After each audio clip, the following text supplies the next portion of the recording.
Adam, let's go to Fanatics. Of course, some big news from them here lately, as we know the acquisition of PointsBet by Fanatics. Also making an interesting play as well. It's kind of tangent, and I think we've maybe even very rarely mentioned it here on the bio, but like they've now acquired, not only they've acquired sports card company rights as well. So they are really trying to encompass the full sports fan experience, right? I mean, they've got already the memorabilia stuff, and now they've got all the sports cards that are coming down the line. They are coming now in the sports betting world as well. So Fanatics looking really to try to be kind of the complete round the 360 sports fan. Any way you look, you can certainly spend money with Fanatics, but this is something to do with an ad they were running in Ohio. Sort of, kind of, in terms of an ad. I'll tell you that when I saw this collectibles story and the idea of them encompassing everything reported by Darren Rovell, I thought he might spontaneously combust in that moment where all of his loves had come together in one place. And I thought it might be just too much excitement, and he might, from the inside, just spew matter out in all directions. But you know, this in particular talks about that ecosystem, the story that we're discussing, the whole idea of how Fanatics is going to market. And so we saw some screenshots making the rounds on social media of folks who were buying a hat for roughly $25. And there was a button below that said that they would then be eligible for $25 in essentially bonus bets if they were to buy a hat. And people reacted to say, wait a second, what are we doing? And the state of Ohio, the regulators who have been leading the way in a lot of ways, asked Fanatics to take that down. They did take that down. It brings up a broader question, though, because we joked about the idea of, what, is everybody who buys a hat going to get a free bet? Well, I mean, guess what? We literally said exactly this. We literally said exactly this. We did. We said exactly this. And the question is going to become, how do you market this in a responsible way if this is your idea of how to take the database that you have of all of the people who have ever come and bought merchandise and convert them into sports bettors and create that bigger ecosystem that we're talking about, whether it's collectibles, whether it's sports betting, whatever the case it is. Now, I don't think someone would get upset if you offered them a deal on a baseball card if they buy a baseball hat, but it's a much different story when we're talking about being able to market betting. So I'm not going to say I have the answer necessarily, but I will say that based on this first experience, it appears that a little trial and error here, and really not a big deal, I don't think, in the long run, because Fanatics responded pretty quickly to take it down and say, okay, yep, all right, maybe that wasn't it. We'll try again. And now we'll see what the next iteration of this looks like. Yeah, I mean, Dustin, I wonder if this, in reverse is okay. Obviously, there's reward programs for everything on the face of the planet, right? I mean, there's bonuses and things for being a customer, outside of just the gambling realm, right? I mean, if you're loyal to Hilton, they'll give you points that you can use for whatever. If you're loyal to this, loyal to that, rewards programs and stuff. So maybe it's more in reverse, where if you're betting, you can get points and that you could use to buy a basketball or a hat, or, again, down the line, they're going to have the rights to the NFL and NBA from a sports card trading card perspective, maybe all those different type things. So maybe it's more just in reverse as opposed to the swag to betting, more some of the betting to swag type thing. But, I actually don't see a problem with that at all. I mean, what's the difference in that and anything else that we would use reward and loyalty points on anyway?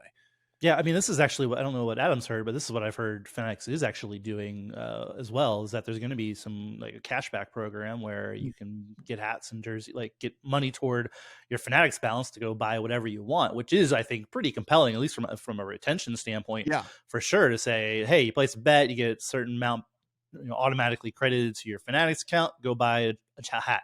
That, to me, like, I don't know, I think that I'd kind of dig that, right? Like that's an easy way to, honestly say, oh, I want to, yeah.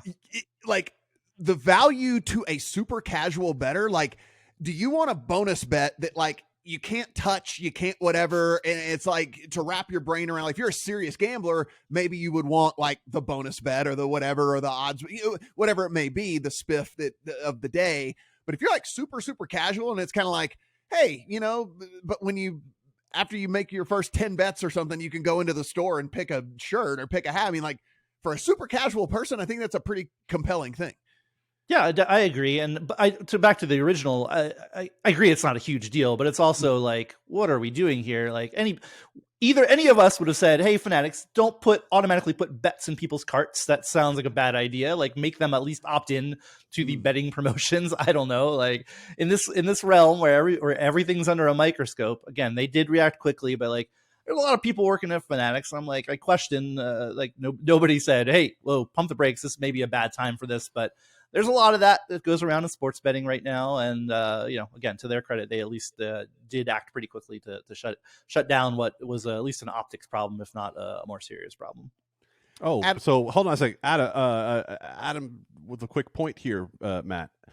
So Dustin wants merchandise for placing, I guess he wants to be part of the Overs Club. Yes, I would. Please bring me Barstool so I can be in the Overs Club. I like betting unders though. Okay. Well, I don't know if we can do that. We can get you an engraved Gouker jacket for the Overs Club. But Adam, it is. I do want to bring this up because, like, you and I are pretty savvy bettors and have been doing it for a long time and whatever. And I even look at it from my standpoint, right, where once they already have all the memorabilia stuff, which I think is interesting, right? I mean, you can look behind me. I have my whole work area is full of flags and poster, whatever, and all these different little collectibles and things like that, which I think is at least an interesting deal in the first place. Now you even open it more to a new market too with sports cards collectors, because once they have the rights to the NFL and the NBA, which they have now, and they're going to be the exclusive provider of all of those cards, like, hey, blah, blah, blah, get a free pack or get a box or get a whatever, or a discount on a box. I mean, cards are expensive, by the way, these days, but like all that. I mean, even me, if I was really into any of that stuff, or if I had my eye on a Joe Burrow autographed whatever, something like that, and it was the same price to make the bet at Fanatics as it would be at any of these other places, I mean, even me, I think it probably would work on, right? I mean, if there's no harm, no foul, and I'm getting, rewards towards stuff like that. I mean, I do think it's pretty interesting to see how this all plays out. Let's call it, 3 years from now. What we've discussed repeatedly when it comes to can anyone challenge the top market leaders is how do you take away market share or how do you make it work for you if you only have, let's say, 7 to 10% of the market, right? Well, this to me is how you make it work if you only have a small portion of the market, where you do have a large enough ecosystem where sports betting becomes an amenity, where it's not the entire product. So I think when you talk about Fanatics and that offering, that maybe they are able to tap into a part of the market that has not been tapped into by the other operators. Are they able to do that on a scale that makes them the number 2 or number 1 operator in the country? Obviously, they'd like to think that way. I don't think that that's the realistic path for them. I think DraftKings and FanDuel had too big a head start in terms of gaining their customers and working to retain them. But does it mean that Fanatics couldn't be a number 3 or gain a not insignificant portion of the market? No, certainly. And I think, the PointsBet acquisition goes a long way toward that.